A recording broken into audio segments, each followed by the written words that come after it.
Heraldo Podcast, un lugar para tus oídos.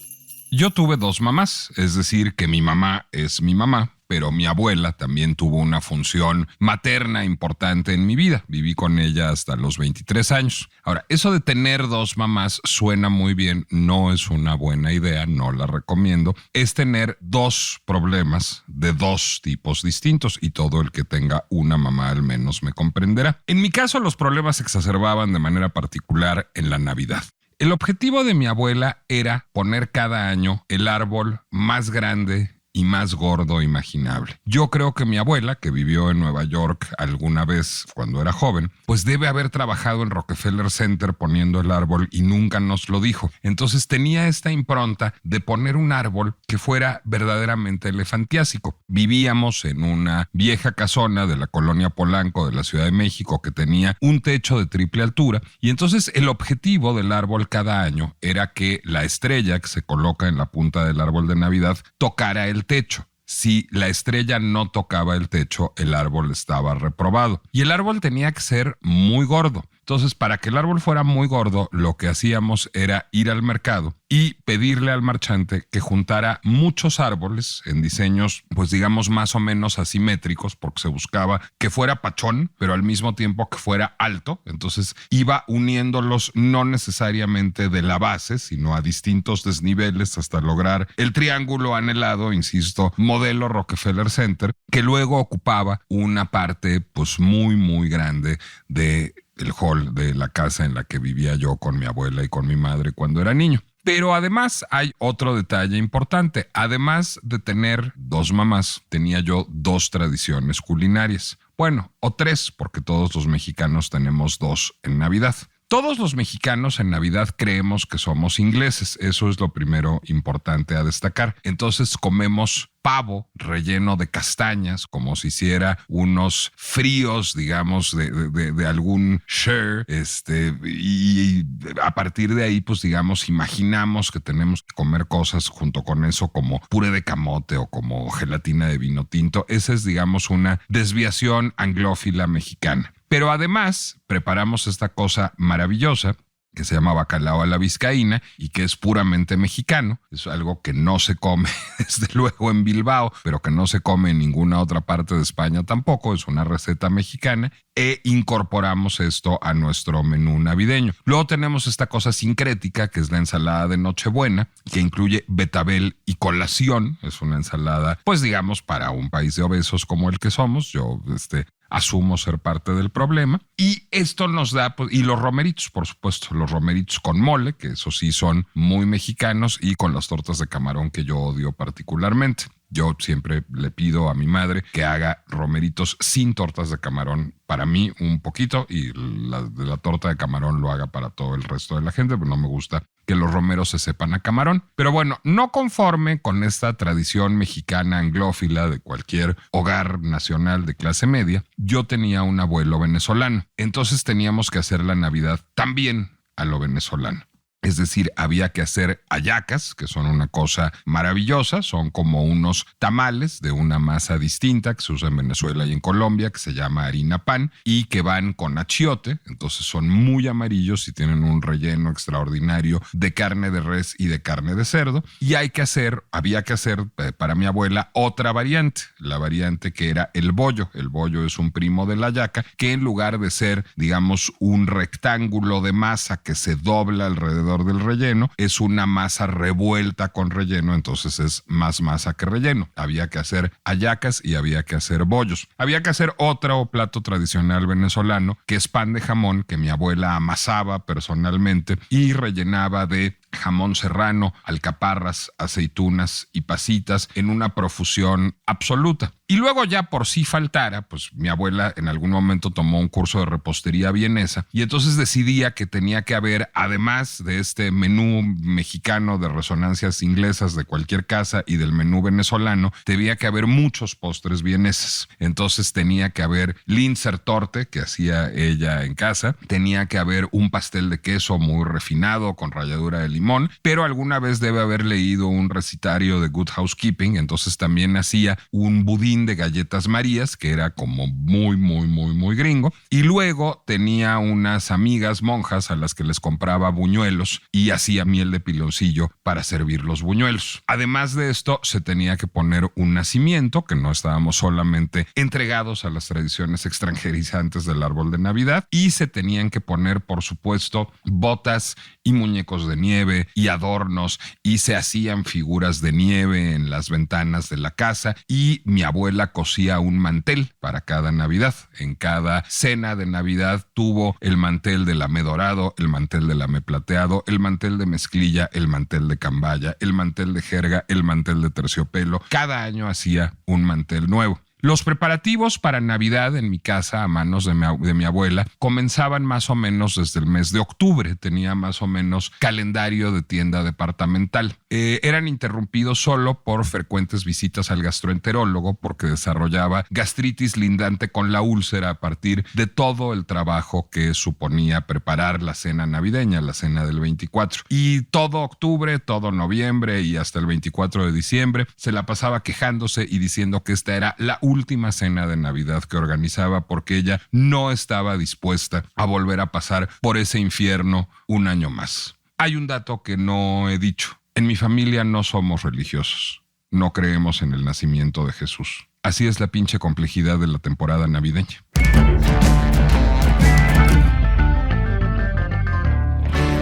Soy Nicolás Alvarado y no sé si me da mucho gusto darles la bienvenida a este episodio de La Pinche Complejidad, porque tengo que hacerles una confesión. Mi mujer dice una cosa con la que yo estoy completamente de acuerdo, que es que el año tiene 11 meses y una pesadilla, siendo esta pesadilla diciembre. Y estamos en diciembre. Estamos en diciembre, que me lleva a hacerme las más complejas preguntas, pero no las más estimulantes. Y la pregunta central que me hago cada diciembre es: ¿por qué estoy metido en este frenesí que me es completamente ajeno? Yo fui bautizado porque era un ritual social exigido familiarmente, digamos, por razones complicadas que no vienen al caso aquí, pero no estoy confirmado, no hice la primera comunión, no tengo idea si primero se confirma uno y luego hace la primera comunión o es al revés. No es que haya yo tenido, digamos, de pronto una conversión al judaísmo o al islam. Soy total y completamente ateo y provengo de una familia atea. No estoy casado por la iglesia.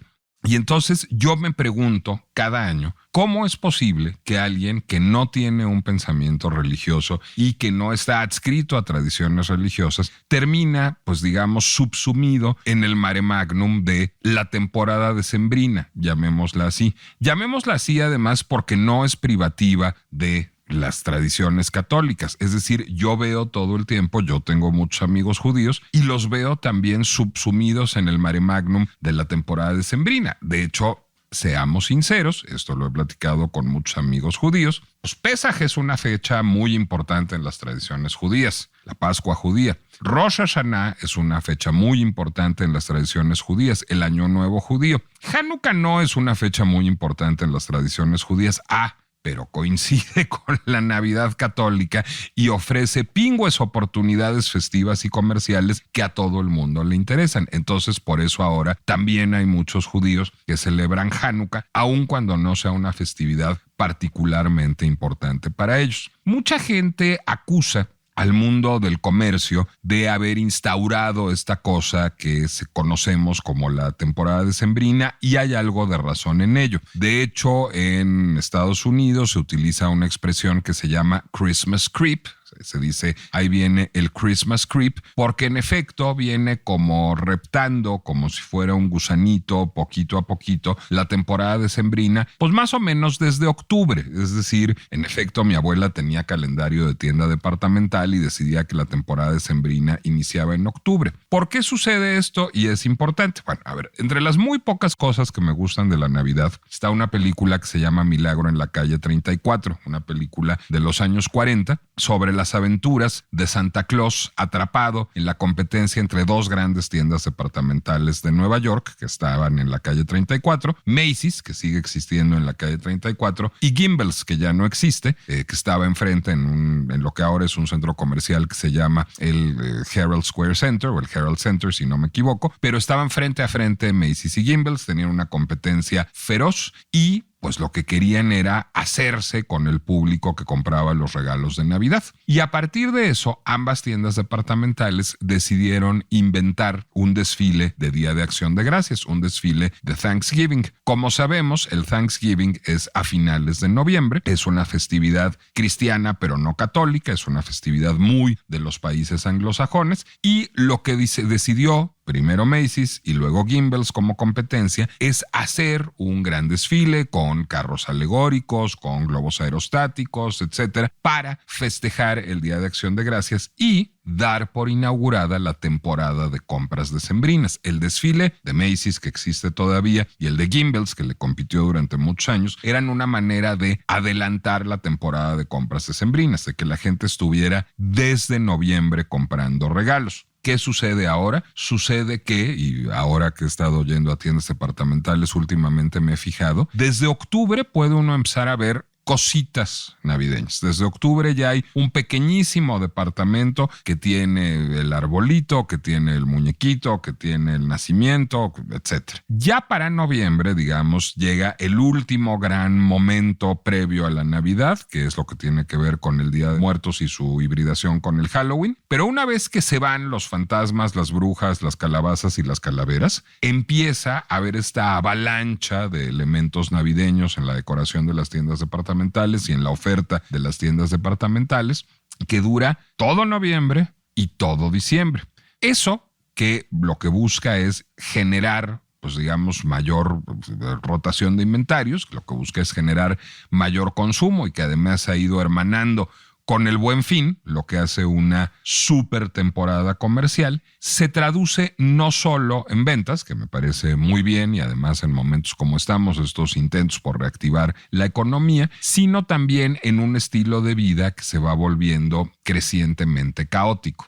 Bueno, una de las cosas que me agobia mucho es: he de hacerles una confesión. La pinche complejidad se graba a las 10 de la mañana. Y yo no sé, mis compañeros, Fede, Mariana, Claudia, Majo, pero yo estoy destruido porque anoche me tocó ir a la fiesta del Heraldo. Pero hoy en la noche me toca ir a la fiesta de mi hermano y mañana me toca ir a la fiesta de un cliente que tengo en mi empresa. Es decir, se vuelve esta cosa en donde cada noche hay una posada, un cóctel, una fiesta, una cena, la de la chamba A, la de la chamba B, la de la familia política, la de los amigos de la prepa, de la primaria, de la secundaria, de la universidad, del postdoctorado, de la anterior chamba, de la próxima chamba, de la esposa, del esposo, de los papás, y se vuelve una cosa de no parar, que supongo a algunas personas les gusta, algunas personas tienen un espíritu festivo, no es mi caso, pero a partir de eso yo les hago una pregunta que no me parece irrelevante. ¿No les gusta más ir a un lugar en donde el servicio sea bueno y haya espacio? Porque la experiencia de ir de restaurante o de bar en diciembre no es particularmente satisfactoria. Es decir, verdaderamente son hordas enardecidas las que hay en todas partes. Todo el mundo está haciendo alguna suerte de festejo de fin de año y los meseros están rebasados, las cocinas están rebasadas, se tarda uno mucho en que le sirvan un trago, se tarda uno mucho en que llegue su orden a la mesa, no hay reservaciones en los restaurantes. Es decir, yo puedo comprender el talante festivo, lo tuve alguna vez, pero tenemos todos que festejar al mismo tiempo. Es una buena idea en términos socioculturales festejar todos al mismo tiempo. Entiendo que en términos económicos sí, y entiendo que, digamos, el driver económico para cultivar la temporada decembrina es muy importante. Yo personalmente prefiero sustraerme a ella lo más posible, es decir, voy a las mínimas indispensables fiestas, eso me deja como unas 10, 12 a lo largo de la temporada decembrina, no son pocas, pero trato de evitar cualquiera que sea, digamos, deportiva. Ahora, ¿es solo una necesidad económica lo que nos lleva a festejar diciembre de esta manera?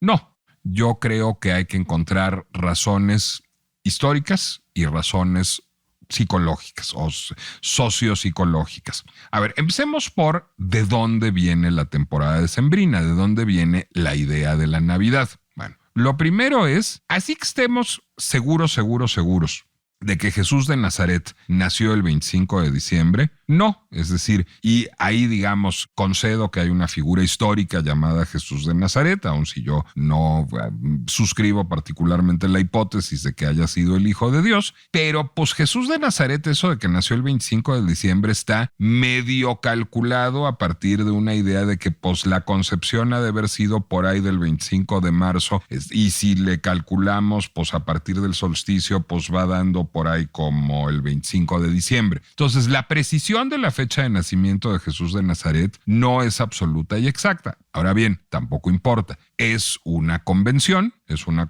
cultural y es una convención a la que se adscriben los que tienen fe, que entiendo perfectamente que no necesitan que Jesús de Nazaret haya nacido el 25 de diciembre para creerlo y para rendirle culto. Puede haber nacido el 23 o el 28 y es una mera convención asumir que nació el 25. Ahora, resulta muy práctico decir que Jesús de Nazaret nació el 25 y eso, digamos, sí tiene mucho que ver con el sentido de las fiestas decembrinas porque curiosamente esa fecha coincide más o menos con una tradición romana que eran las Saturnales. Las Saturnales eran unas fiestas que se celebraban en honor a Saturno y en estas fiestas se intercambiaban regalos, se comía y se bebía copiosamente y se relajaban algunas reglas. Por ejemplo, en la Roma antigua los juegos de azar estaban prohibidos, pero no en las Saturnales. Durante las Saturnales se podía jugar. Entonces, lo que resulta muy conveniente, digamos, para el cristianismo ya,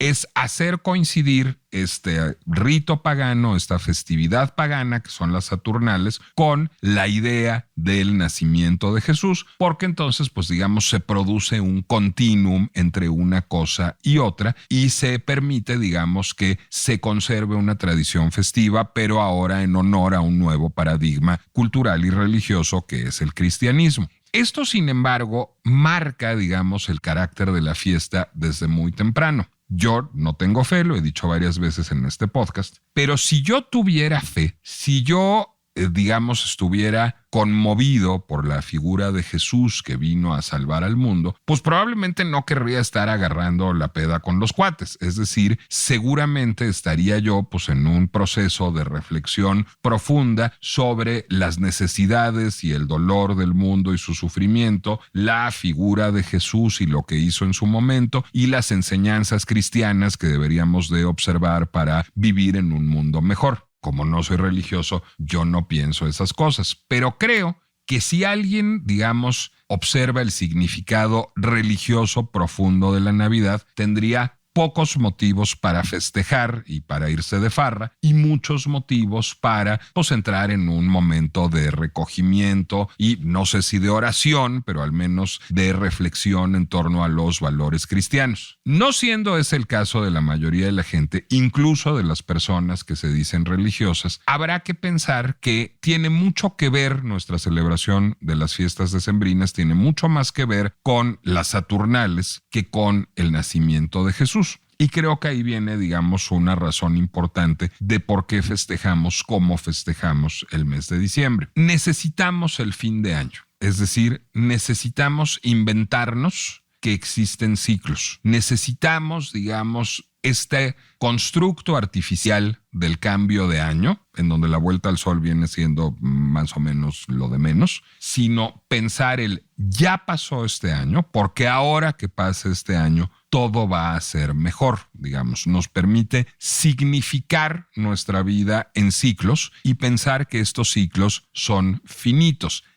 ¿Qué año de mierda tuve? Pero el próximo año va a ser mejor. O incluso, qué gran año tuve, ahora va a continuar y va a ser todavía mejor. Esa es la ficción que nos contamos cada fin de año. Ahora, a nuestra situación laboral, amorosa, familiar, económica, pues le da más o menos igual si es diciembre o marzo. Es decir, las cosas pasan como van pasando. Es un constructo artificial que nos permite significar nuestra vida en ciclos de 365 días, el que hace que nos importe tanto, digamos, que venga este cambio de año. Y ahí la practicidad de la cercanía entre la Navidad y el Año Nuevo, pues es toda, es extraordinaria y por eso todos entramos en el furor decembrino, aunque no seamos religiosos o aunque seamos muy superficialmente religiosos. Finalmente lo que estamos haciendo es querer sumarnos a esta tendencia colectiva a significar el término de un ciclo. Es al mismo tiempo una oportunidad pues para soltar la presión, es decir, para tener un momento en el que decimos he trabajado mucho este año, he sufrido mucho este año y ahora me voy a destrampar. En ese sentido, la temporada decembrina tiene mucho que ver con lo que supone, por ejemplo, el carnaval en otras sociedades. En México, por ejemplo, en Mazatlán se celebra el carnaval y en muchos otros lugares del mundo, famosamente en Nueva Orleans, pero también en ciertas ciudades sudamericanas, en Río de Janeiro, en Buenos Aires, en la Ciudad de México y en la mayoría de las ciudades del país no se celebra el carnaval, pero el espíritu de la temporada decembrina es más o menos el mismo. Es decir, es este momento en que decimos me voy a desvelar, voy a fiestear, voy a beber, voy a gastar, voy a comer, porque me lo merezco, porque estoy terminando un ciclo y porque, digamos, ahora sí todo será mejor el año que entra. Esa desmesura, que probablemente sea útil psicológicamente, tiene también el germen de los problemas del siguiente año. Y no solo me refiero a la cuesta económica de enero, sino me refiero a este enero en donde todos estamos no solo gastados, sino crudos. Por eso en los países de tradición inglesa se inventó el Dry January, en donde la gente trata de no beber después de todo lo que ha bebido en diciembre.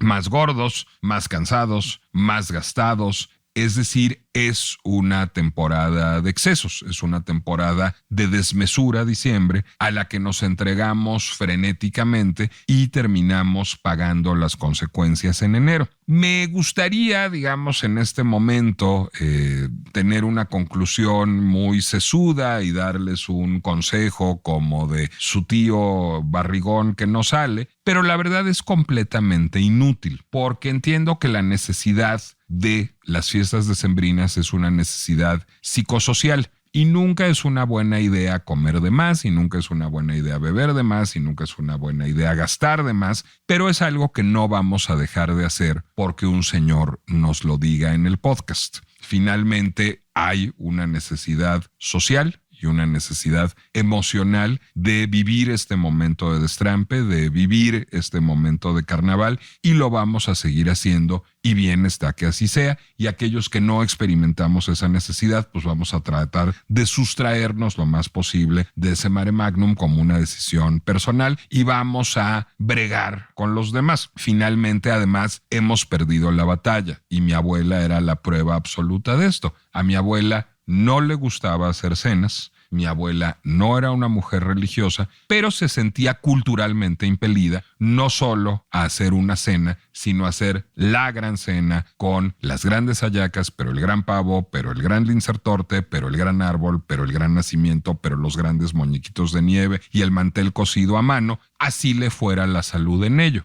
Hay algo profundamente vanidoso en ese reflejo de mi abuela. Hay algo profundamente generoso en ese reflejo de mi abuela, hay algo profundamente masoquista en ese reflejo de mi abuela, pero sobre todo hay una admisión de una realidad cultural. La Navidad no es una fiesta religiosa a estas alturas. Pocos son los que realmente piensan en los valores cristianos en ese momento, o el significado del Hanukkah para los judíos que lo festejan seguramente no es muy profundo. Seguramente es una oportunidad para tener una fiesta familiar, ya que todo el mundo la está teniendo alrededor. Y la realidad comercial no es algo que vayamos a combatir con consignas ideologizadas. Así funciona el comercio. Es parte del calendario. Entonces, mi único exhorto es: sería útil que nos detuviéramos de vez en cuando a pensar qué necesidades, qué cajitas culturales, sentimentales, sociales estamos llenando a la hora de festejar la Navidad. ¿Por qué decidimos beber o no beber, comprar o no comprar, comer o no comer, rezar o no rezar, ir a misa o no ir a misa, coser un mantel o no coser un mantel, poner un árbol o no poner un árbol? Creo que no es este el espacio para dar lecciones de moral sobre cómo festejar la Navidad. Creo que es, o las fiestas decembrinas, creo que es una decisión